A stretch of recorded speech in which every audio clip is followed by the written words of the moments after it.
Now this might be a little bit confusing, but the way I'm going to explain his origins takes place kind of in two comic book stories.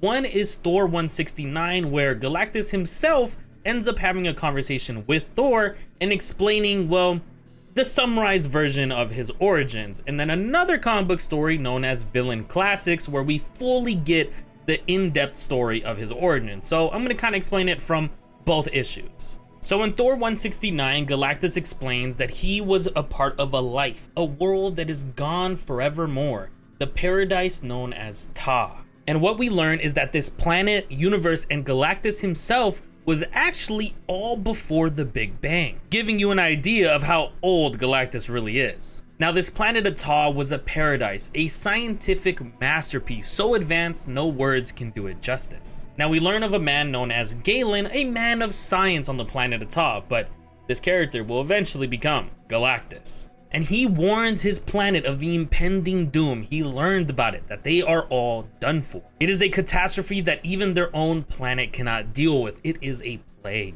But this wasn't just a plague on their own planet or their own people, but the entire universe itself, and even the great minds of Ta couldn't fight that. And as the situation gets worse and worse on the planet, we start seeing that a lot of the people on Ta start to die from radiation. Whether they tried flying away in their spaceship or protection bubbles, they were gonna die. So what Galen does in a small final effort is grab a team to hop in a ship and actually fly into the largest sun in the universe, hoping their sacrifice would just stop this. But of course, as they enter their sun, everybody dies except for Galen. And since Galen survived, he actually just floated the cosmos in his ship until eventually the Watcher found his ship. And of course, the Watcher, interfering when he shouldn't have, actually found a surviving member on the ship, that being Galen, and he decides to run some experiments. And because of these experiments, Galen actually ends up waking up and is completely radiating in cosmic energy. And he ends up building his own ship and escaping the Watcher.